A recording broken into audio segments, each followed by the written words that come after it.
भारत माता की, भारत माता की, भारत माता की, भारत माता की।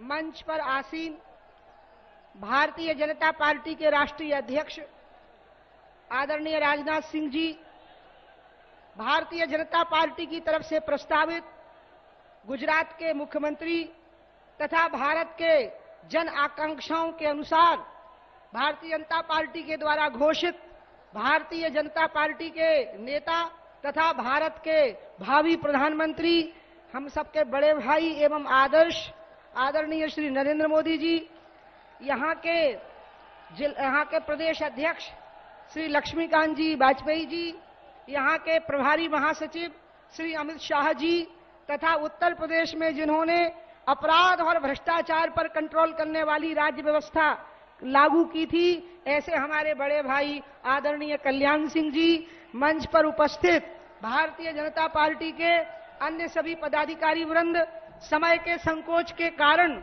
मैं सबको संबोधन नहीं कर रही हूं, इसलिए ऐसे माफी मांगती हूं। और यहाँ पर उपस्थित सभी बहनों एवं भाइयों, बुंदेलखंड की धरती पर मैं आदरणीय नरेंद्र मोदी जी का और राजनाथ सिंह जी का बहुत बहुत स्वागत करती हूं और अभिनंदन करती हूं। और मैं नरेंद्र मोदी जी को ये बताना चाहती हूं कि यहाँ जो जनता मौजूद है, ये इसको आप 100 गुना ज्यादा समझना, क्योंकि एक दंडी 100 दंडी और एक बुंदेलखंडी बराबर होता है।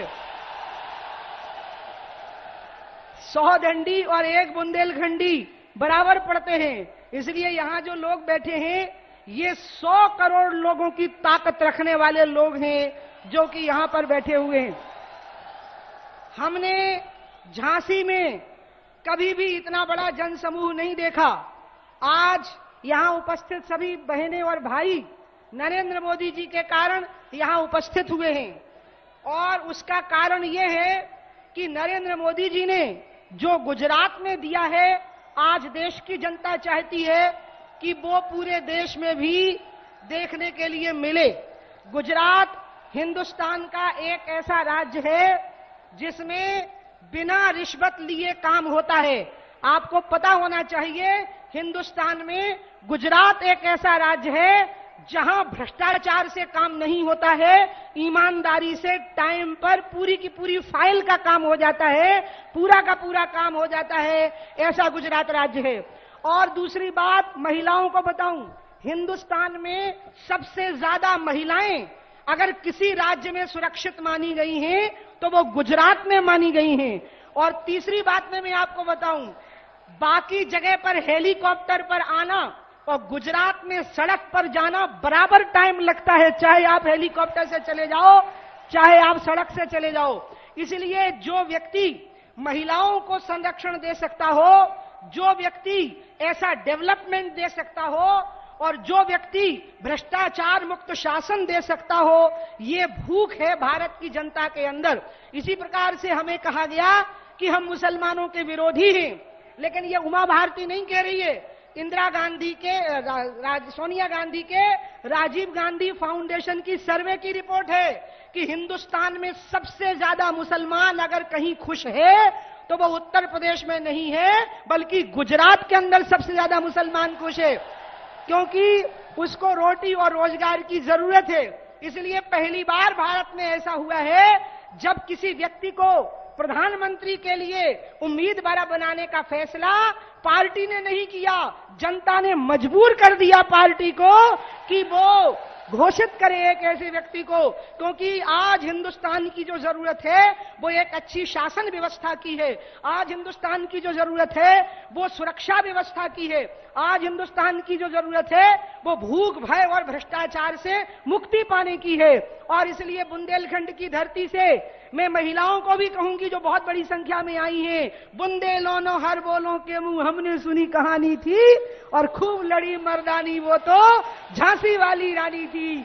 और इसलिए यहां से महिलाएं आज आशीर्वाद दें भारतीय जनता पार्टी को और नरेंद्र मोदी जी को कि वो भारत के प्रधानमंत्री बने और भारत में विकास लाएं, गरीबों को रोटी और रोजगार दें, सर्वहारा वर्ग को सुरक्षा प्रदान करें। और नौजवानों को भी कहूंगी कि आप सभी लोग भी, जैसे हनुमान जी की सेना रामचंद्र जी के साथ लग गई थी और लंका को जला करके खाक कर दिया था, आपको भी इस समय पर भ्रष्टाचार की लंका और जो यूपीए की सरकार का जो भ्रष्टाचार है उसकी लंका को जला करके खाक करने के लिए सारे नौजवान बजरंगबली की सेना बन जाओ। उठाओ जरा मेरे साथ में हाथ, सभी महिलाएं और सभी पुरुष, और ये संकल्प लो कि ये जो बुंदेलखंड की धरती है ये भी भूख भय और भ्रष्टाचार से मुक्त होगी। अभी मैं हेलीकॉप्टर में नरेंद्र मोदी जी के साथ ही आ रही थी तो मैंने उनको कहा, मोटा भाई, बुंदेलखंड में मोटा का मतलब होता है मोटा और गुजरात में मोटा का मतलब होता है बड़ा भाई। तो मैंने उनको कहा कि मोटा भाई, बुंदेलखंड पैकेज के नाम पर हजारों करोड़ रुपया आया और सब खा लिया, पता ही नहीं है कि कहां पर चला गया है। यहां बड़ी बड़ी घोषणाएं हुई हैं, बड़ी बड़ी राजनीति हुई है। कांग्रेस के युवराज ने बहुत गरीबों की खटियों पे बैठ करके पकौड़े खाए हैं और यहां की जो पूर्व मुख्यमंत्री हैं उन्होंने यहां के लिए बहुत घोषणाएं की बुंदेलखंड के लिए। लेकिन आज नरेंद्र मोदी और मेरे बड़े भाई राजनाथ सिंह जी के सामने आज मुझे आपको एक संकल्प दिलाना है और इसी के साथ मैं अपना भाषण खत्म करूंगी। और संकल्प यह दिलाना है कि बुंदेलखंड की बहनों, बुंदेलखंड के बुजुर्गों और बुंदेलखंड के नौजवानों, बुंदेलखंड के किसानों, बुंदेलखंड के मजदूर, आप सब एक बात तय करो। मुझे एक बात अच्छी नहीं लगती बुंदेलखंड की, मैं पूरे भारतीय जनता पार्टी के नेतृत्व के सामने ये बात कहूंगी। मेरे बुंदेलखंड के, मेरे जन्मभूमि के लोग दिल्ली में, गुजरात में, महाराष्ट्र में, बिहार में मजदूरी करने जाते हैं, ये मुझे अच्छा नहीं लगता है, मुझे दुख होता है, डूब मरने का मन होता है मेरा। और इसलिए आज मैं बुंदेलखंड के लोगों से कहूंगी, ऐसा समय लाओ जब बुंदेलखंड के लोग दिल्ली जाएं लेकिन मजदूरी करने के लिए ना जाएं, बल्कि दिल्ली पर राज करने के लिए बुंदेलखंड के लोगों को जाना चाहिए। और इसलिए मैं आप लोगों को अपील करूंगी, कोई कमी नहीं है, नदियां हैं, खनिज हैं, वन है, बुद्धि है, मेहनत है, पानी है, परिश्रम है, पसीना है, सब है बुंदेलखंड की धरती के पास। इसलिए याद रखो, मैं अपनी अंतिम बात कह के बात खत्म करूंगी। एक लड़ाई गीदड़ की होती है और एक लड़ाई शेर की होती है। शेर अपना शिकार खुद करता है और गीदड़ इंतजार करता है कि मुझे शेर की जूठन खाने के लिए मिलेगी। और जब शेर चला जाता है तो उसकी जूठन पर गीदड़ टूट पड़ता है। बुंदेलखंड के नौजवानों, तय करो, गीदड़ की तरह जूठन नहीं खाओगे, बल्कि शेर की तरह झपट्टा मार के अपने अधिकार का शिकार खुद करोगे। इस बुंदेलखंड की धरती में कोई कमी नहीं है। आपको जरूरत है एक ईमानदार, साफ सुथरी, अपराध मुक्त शासन व्यवस्था की। वो कभी मेरे बड़े भाई कल्याण सिंह जी ने दी थी, वो भी आज यहाँ पर मौजूद हैं। राजनाथ सिंह जी ने दी थी, वो भी आज यहाँ पर मौजूद हैं। और अब मैं भगवान राम राजा सरकार से प्रार्थना करती हूं और महारानी लक्ष्मीबाई से प्रार्थना करती हूं, उनकी आत्मा जो स्वर्ग में स्थित है, कि वो नरेंद्र मोदी जी के ऊपर अपने आशीर्वाद की बरसात करें, ताकि वो भारत भाग्य विधाता बने और भारत को नंबर 1 का देश बनाए, इकोनॉमिक सुपर पावर भी बनाए और मिलिट्री सुपर पावर भी बनाए।